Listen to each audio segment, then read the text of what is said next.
Hello, আপনারা দেখছেন express খবর, সঙ্গে রয়েছে আমি অনন্যা। শুরুতেই দেখে নেব আজকের হেডলাইন্স। এক্সপ্রেস খবর brought you by SPS group of industries. উত্তর 24 পরগনার বামুনগাছিতে অসামাজিক কাজের প্রতিবাদে ছাত্র খুনের প্রতিবাদী বিজেপির ডাকে আজ 12 ঘন্টার বারাসাত 1 নম্বর ব্লক বন্ধ। আজ দত্তপুকুর যাচ্ছেন পিসি সরকার।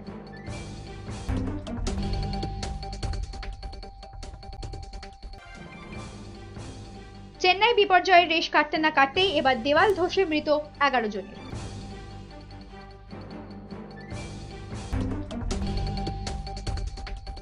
সারদা কাণ্ডে তদন্তে নেমে ফের চাঞ্চল্যকর তথ্য পেল এনফোর্সমেন্ট ডিরেক্টরেট। উড়িষ্যার পুরীতে সুদীপ্ত সেনের 100 কোটি টাকার হোটেলের সন্ধান পাওয়া গেছে বলে ইডি সূত্রে খবর।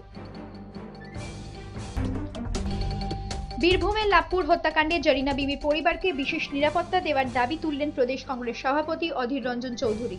আতঙ্কিত পরিবারের সদস্যদের দিল্লিতে রাষ্ট্রপতির কাছে নিয়ে যাওয়ারও আশ্বাস অধীরের।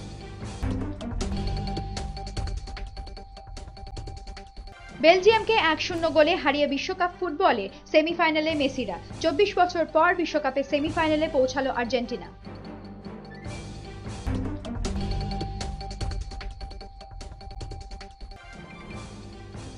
ট্রাইব্রেকারে কোস্টারিকাকে 4-3 গোলে হারিয়ে ফুটবল বিশ্বকাপের সেমিফাইনালে গতবারের রানার্স নেদারল্যান্ডস।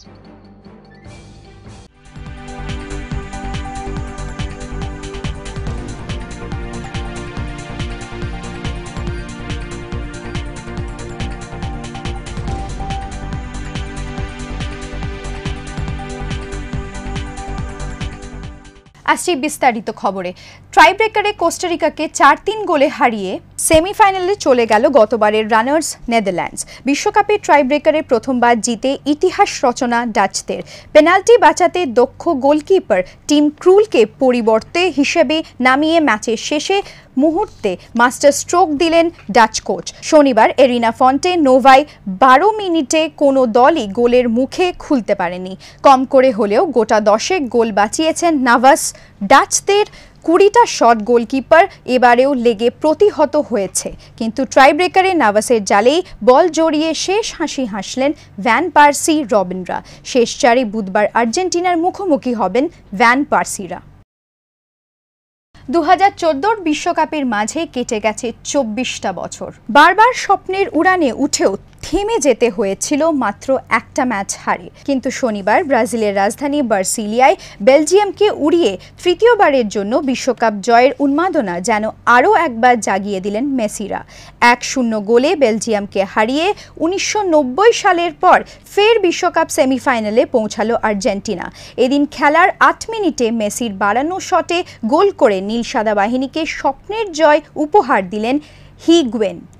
এই বিশ্বকাপে নিজের প্রথম গোলটা মনে হয় এই দিনের জন্যই তুলে রেখেছিলেন তিনি। ওই পর্যন্ত মাত্র 8 মিনিটেই গোলের ধাক্কা কাটিয়ে উঠে বারবার আর্জেন্টিনার রক্ষণ ভাঙার চেষ্টা করেও ব্যর্থ হলো বেলজিয়াম। হিগুয়েনের একটা গোলেই শেষ পর্যন্ত লড়াই করে হার মানল তারা।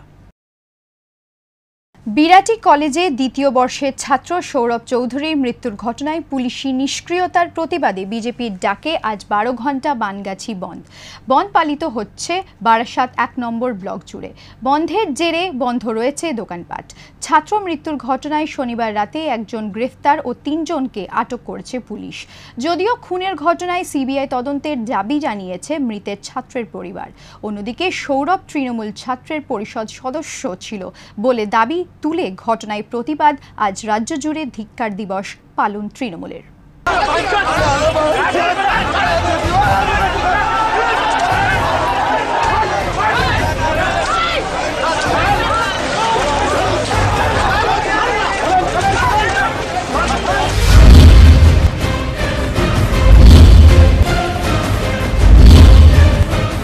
বছর দুয়েক আগে সমাজবিরোধীদের হাতে খুন হন বরুণ বিশ্বাস। সেই স্মৃতি আজও মুছে যায়নি শুটিয়ার মানসদের মন থেকে। প্রতিবাদের ঝড় উঠেছিল রাজ্য জুড়ে। বরুণের মতোই সুস্থ সমাজের স্বপ্ন দেখে দুষ্কৃতীদের অসামাজিক কাজের প্রতিবাদ করেছিল বিরাটি কলেজের দ্বিতীয় বর্ষের ছাত্র সৌরভ চৌধুরী, যার ফলস্বরূপ কলেজের গণ্ডি পেরোনোর আগেই দুষ্কৃতীদের হাতে প্রাণ দিতে হলো সৌরভকে।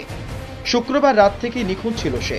শনিবার সকালে দত্তপুকুর 16 নম্বর রেলগেট ও বামুনগাছি স্টেশনের মাঝে সৌরভের টুকরো টুকরো দেহ পড়ে থাকতে দেখেন স্থানীয় বাসিন্দারা।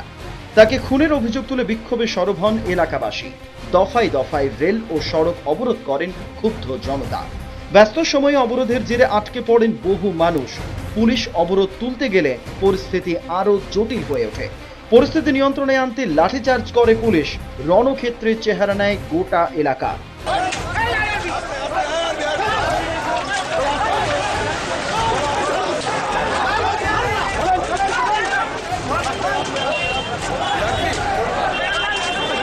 কিন্তু কে বা কারা খুন করলো সৌরভকে?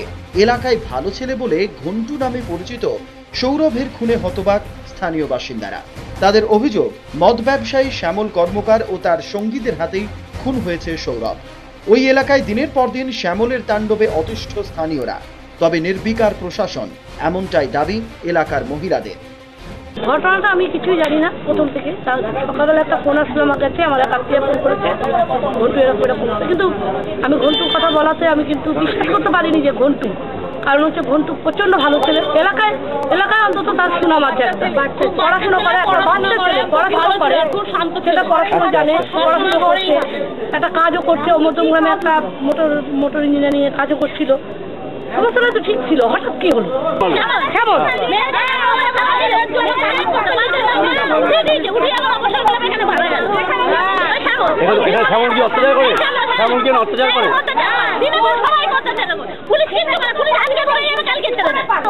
এই শ্যামল দলবল নিয়েছে আমাদের পাড়ার মধ্যে হুজ্জুতি করে মারামারি। সে কিভাবে বাচ্চাদের ছেলেকে ওইখানে নোংরা যাতে না ফেলে বলা হয়েছিল, কেন বলবে, বলা যাবে না। রিভলভার নিয়ে সবসময় পাড়ার সব বাচ্চাদের কি মারামারি, ওই শ্যামল। তখন আমাদের পাড়াতেই ও ভাড়া এসেছে ওই গলির সামনে গলিতে। তারপরে কিছুদিন পরে রাত্রিবেলা একজনকে ধরে মারলো, আবার পরের দিনকে এক দুটো ছেলেকে ধরে মেরেছে। মানে ওই যে লাইট নিভিয়ে দেওয়া হয়, আমরা লাইট নিভিয়ে জন্য ভয় পাই যে বলেছে আলো কম, কেন লাইট নিভিয়ে দিয়েছি বলতে ওকে বলা যাবে না। তারপরে অভিযোগ মানে আমাদের, তারপরে আমাদের রাতে মারার পরে আমরা তখন সবাই মিলে, মহিলা পুরুষ সবাই মিলে ওকে ধরে যখন মেরেছি থানায় জমা দিয়েছি। ওকে কি করা যায়, ওকে হসপিটালে ভর্তি হলো, সেখান থেকে পুলিশের আন্ডারে আমরা লিখিয়ে জমা দিয়েছি, সেখান থেকে ও গায়েব। ঘটনার প্রতিবাদে রবিবার 12 ঘন্টা বামুনগাছি বন্ধের ডাক দিয়েছে বিজেপি। ঘটনাস্থলে ছুটে যান বিজেপি নেতা শ্রমিক ভট্টাচার্য। পুলিশ প্রশাসনের বিরুদ্ধে তীব্র প্রতিবাদ জানান তিনি। যেটা শুনলাম বলছে তো শ্যামল কর্মকার একজন স্থানীয় সমাজ বিরোধী, এই অঞ্চলে ওই জমির সিন্ডিকেট ব্যবসার সঙ্গে যুক্ত, বিভিন্ন সময় নিরীহ মানুষের উপর অত্যাচার, মানুষকে ধমকানো, ভয় দেখানো, এখানে একমাত্র এখানে সার্বিকভাবে উত্তর চব্বিশ পরগনার আইন শৃঙ্খলা বলে এখন কিছু নেই। খুন ধর্ষণ এখানে নিত্যনৈমিত্তিক ঘটনা। পুলিশ এক প্রকার দর্শক এবং গণতান্ত্রিকভাবে স্বতঃস্ফূর্ত আন্দোলন যখন চলছে, অবরোধ চলছে, পুলিশ এখানে নৃশংসভাবে লাঠিচার্জ করেছে। যে ছেলেটিকে নৃশংসভাবে খুন করা হয়েছে তার বাবা আমাদের এখানে অঞ্চল বিজেপি কমিটির সেক্রেটারি, এর মাও গত নির্বাচনে পঞ্চায়েত সমিতির প্রার্থী ছিলেন, বিজেপির এখানে প্রথমে বড় হয়েছে। সে প্রতিবাদ করেছিল, বিভিন্ন ঘটনার প্রতিবাদ করেছিল, কোথায় ভাঙচুর হচ্ছে দোকান নাকি, সেটার প্রতিবাদ করেছিল। প্রতিবাদ করেছে বলে ফোন মানুষকে ভীত সন্ত্রস্ত করে দাও, করে জমি যা আছে ব্যবসা করো। সৌরভের খুনের ঘটনায় শুরু হয়েছে রাজনৈতিক চাপানোতর। বিরাটি কলেজে 2 ঘন্টা শঙ্কুদেবের নেতৃত্বে অধ্যক্ষকে ঘেরাও করে টিএমসিপি। মৃত ছাত্র বিরাটি কলেজের টিএমসিপি নেতা বলে দাবি টিএমসিপির রাজ্য সভাপতি শঙ্কুদেব পণ্ডার। পুলিশ জানিয়েছে তদন্ত চলছে, এলাকায় রয়েছে চাপা উত্তেজনা।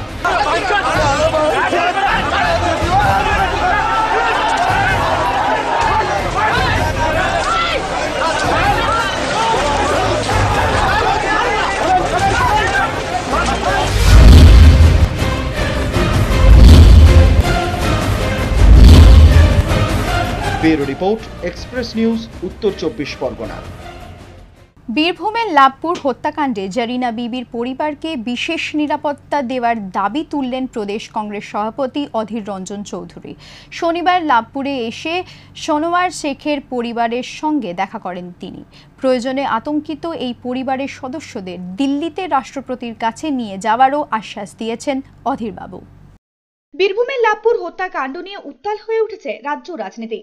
লাভপুরের তৃণমূল বিধায়ক মনিরুল ইসলাম প্রকাশ্যে 3 জনের খুনের ঘটনার কথা স্বীকার করে নিলেও এখনো তার বিরুদ্ধে কোনো ব্যবস্থা নেয়নি পুলিশ। মনিরুল ইসলামকে গ্রেফতারের দাবিতে সোচ্চার হয়েছে বিরোধী দলগুলি। এই পরিস্থিতিতে শনিবার লাভপুরে আসেন প্রদেশ কংগ্রেস সভাপতি অধীর রঞ্জন চৌধুরী ও জঙ্গিপুরের কংগ্রেস সাংসদ অভিজিৎ মুখোপাধ্যায়। এদিন দুজনেই শেখ সানোয়ার ও তার মা জারিনা বিবির সঙ্গে দেখা করে তাদের নিরাপত্তার উপরে জোর দেন। পুলিশ প্রশাসন ও রাজ্য সরকারের কাছে জারিনা বিবিদের নিরাপত্তার দাবির পাশাপাশি সানোয়ারদের পরিবারকে প্রয়োজনে রাষ্ট্রপতির কাছে নিয়ে যাওয়ার আশ্বাসও দেন অধীরবাবু। আপনাদেরকে আমরা রাষ্ট্রপতির কাছে নিয়ে যাব, আপনার মাকে, তোমার মাকে, তোমাদেরকে আমরা রাষ্ট্রপতির কাছে নিয়ে যাওয়ার ব্যবস্থা করব। প্রয়োজন যদি পরে আবার বলছি, আমরা এখানে তোমাদের বাড়িতে থাকবো, কিন্তু আমাদের মধ্যে কোনো মানবিকতা থাকবে না, এটা হতে পারে না। রাজনীতি কখনো মানবিকতা রহিত কোনো বিষয় নয় বলে আমি মনে করি। সেই মানবিক পীড়ার জন্য আমি কিন্তু এখানটায় কংগ্রেস কর্মীদেরকে সঙ্গে নিয়ে, আমার ভাই অভিজিৎ মুখার্জিকে সঙ্গে নিয়ে এখানে এসেছি। শুধুমাত্র এই পরিবারটার দুঃখ দুর্দশা আমাদের সবাইকে পীড়িত করছে। টিভি খুললে, খবরের কাগজ খুললে একটা বয়স্ক মানুষের কান্না দুঃখ, ছোট ছোট মেয়েদের কান্না দুঃখ, স্কুলে যেতে পারছে না, পড়তে পারছে না, 24 ঘন্টাটা আতঙ্কের মধ্যে বসবাস করছে। এটা কখনোই কোনো গণতান্ত্রিক বা সভ্য দেশে মেনে নেওয়া যায় না। অনুব্রত মণ্ডলের লালবাতির গাড়িতে চড়া ও তৃণমূল বিধায়ক মনিরুল প্রসঙ্গে সাংবাদিকদের প্রশ্নের উত্তর এড়িয়ে রাজনীতিতে মানবিকতার পক্ষে সওয়াল করেন অধীরবাবু। কলকাতা নিয়ে যাক না, রামচন্দ্র ডোম কলকাতা থেকে লিডার এসেছিল, শুধু হাতে গেল কেন, কলকাতা নিয়ে যাক, কি বই যায় আমাদের। অধীর ঢাক নিয়ে যাক, অধীরবাবু ঢাক নিয়ে চলে যাক, চাম চাম করে ঢাক বাজাক, আমার কি বই যাবে। অন্যদিকে এদিন তারাপীঠে পুজো দিতে এসে সাংবাদিকদের প্রশ্নের জবাবে অধীর চৌধুরী লাভপুরে এসে জারিনা বিবিদের সঙ্গে দেখা করার বিষয়টি নিয়ে তীব্র কটাক্ষ করলেন বীরভূম জেলা তৃণমূলের সভাপতি Anubrata Mondal. Bureau report, express news. Saradha কাণ্ডে তদন্তে নেমে ফের চাঞ্চল্যকর তথ্য পেল এনফোর্সমেন্ট ডিরেক্টরেট। উড়িষ্যার পুরীতে সুদীপ্ত সেনের 100 কোটি টাকার হোটেলের সন্ধান পাওয়া গেছে বলে ইডির সূত্রে খবর। শুধু তাই নয়, ইডির তদন্তে উঠে এসেছে আরও নতুন তথ্য। উড়িষ্যার বালাসোরে বিভিন্ন সংস্থা ও বেসরকারি খ্যাত সুদীপ্ত সেনের কয়েক হাজার কোটি টাকা বিনিয়োগ করেছিলেন। ইডির অভিযোগ, উড়িষ্যার ব্যবসা চালানোর জন্য একাধিক রাজনৈতিক দলের নেতাদের সঙ্গেও সুদীপ্তের ঘনিষ্ঠ যোগাযোগ ছিল। এ ব্যাপারে আরও বিস্তৃত জানতে আগামী 10 জুলাই আদালতের কাছে ফের সুদীপ্ত সেনকে নিজেদের হেফাজতে নেওয়ার আবেদন জানানো হবে। বিতর্কিত মন্তব্যের পর এবার লালবাতি বিতর্কে তৃণমূলের বীরভূম জেলার সভাপতি অনুব্রত মণ্ডল। দলীয় নেতা সাংসদের বারংবার বক্তব্যের অস্বস্তিতে পড়া তৃণমূল কংগ্রেস নেতৃত্ব যে এবার কড়া হাতে দলের লাগাম টানতে চাইছেন তা স্পষ্ট করেছেন দলের সর্বভারতীয় সাধারণ সম্পাদক মুকুল রায়। শুক্রবার বর্ধমানের অরবিন্দ স্টেডিয়ামে ছিল তৃণমূল কংগ্রেসের দলীয় কর্মী সভা। মুকুল রায় ছাড়াও সভায় ছিলেন কারিগরি শিক্ষামন্ত্রী রবিরঞ্জন চট্টোপাধ্যায়, মন্ত্রী স্বপন দেবনাথ, শ্রমমন্ত্রী মলয় ঘটক ও দলের বীরভূম জেলা সভাপতি অনুব্রত মণ্ডল। সেখানেই লালবাতির গাড়ি ব্যবহার করে নিজেকে আরও একবার বিতর্কে জড়ালেন অনুব্রত মণ্ডল। সভায় যোগ দিতে এলেন লালবাতি লাগানো গাড়ি চেপে, আর গেলেন লালবাতি জ্বালিয়ে। যেখানে লালবাতি ব্যবহারের ক্ষেত্রে সুপ্রিম কোর্টের নির্দেশ ব্যক্তি বিশেষে বেঁধে দেওয়া হয়েছে। বলা হয়েছে, রাজ্যপাল, মুখ্যমন্ত্রী, হাইকোর্টের প্রধান বিচারপতি, বিধানসভার স্পিকার, বিধানসভার বিরোধী দলনেতা ইত্যাদি ব্যক্তিরাই লালবাতির ব্যবহার করতে পারবেন। সেখানেই অনুব্রত মণ্ডলের এদের মধ্যে তো কোনোটাই নন। তবে কেন তার জন্য লালবাতির গাড়ি প্রশ্ন উঠেছে বিভিন্ন মহলে। চলছে বিতর্কের ঝড়। যদিও সাংবাদিকদের মুখোমুখি হয়ে অস্বস্তি এড়াতে সেভাবে মুখ খুললেন না অনুব্রত। দায় সারলেন শুধু এটুকু বলে যে আমাকে দল কিছুই বলেন না। স্ত্রীকে খুনের অভিযোগে স্বামীকে যাবজ্জীবন কারাদণ্ডের নির্দেশ দক্ষিণ দিনাজপুরের গঙ্গারামপুর মহকুমা আদালতের। 2003 সালের হরিরামপুর থানার ময়া গ্রামের বাসিন্দা মশিউল রহমানের সঙ্গে বিয়ে হয় মালদার গাজল থানার রাঙ্গামাটির বাসিন্দা আসলিমা খাতুনের। বিয়ের পর থেকেই পণ নিয়ে লেগেছিল বিবাদ। এরপর 2004 সালের 16 জুন গলায় ফাঁস লাগিয়ে স্ত্রী আসলিমাকে খুনের অভিযোগ ওঠে স্বামীর বিরুদ্ধে। আসলিমার বাপের বাড়ির অভিযোগ, পুলিশ গ্রেফতার করে স্বামীকে। এতদিন মামলা চলার পর শনিবার স্বামী মশিউল রহমানকে যাবজ্জীবনের সাজা শোনায় আদালত। সময় একটা ছোট্ট বিরতি, সঙ্গে থাকুন।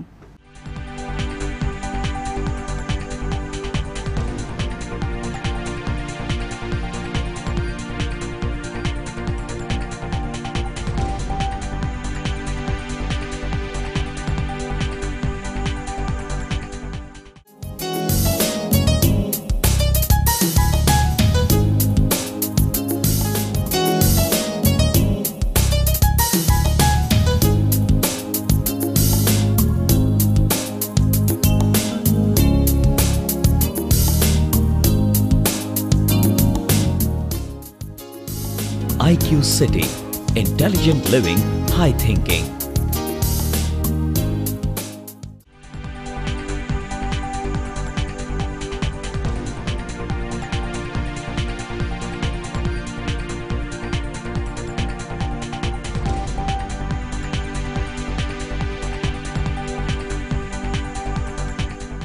ফিরে এলাম বিরতির পর।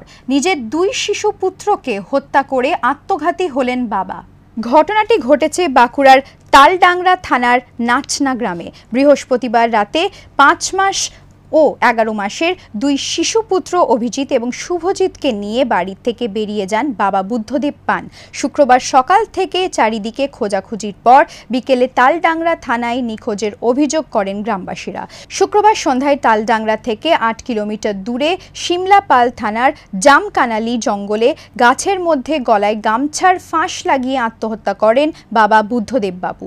এরপর শনিবার তালডাংরা ভূতামা জঙ্গলে 1 কিলোমিটার অন্তর উদ্ধার হয় তার 2 ছেলের মৃতদেহ।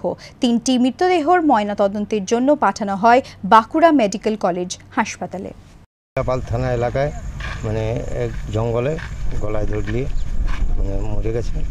আর বাচ্চা দুটাকে মানে কালকে পাওয়া যায় না, আজকে সকালে পাওয়া গেছে আর কি।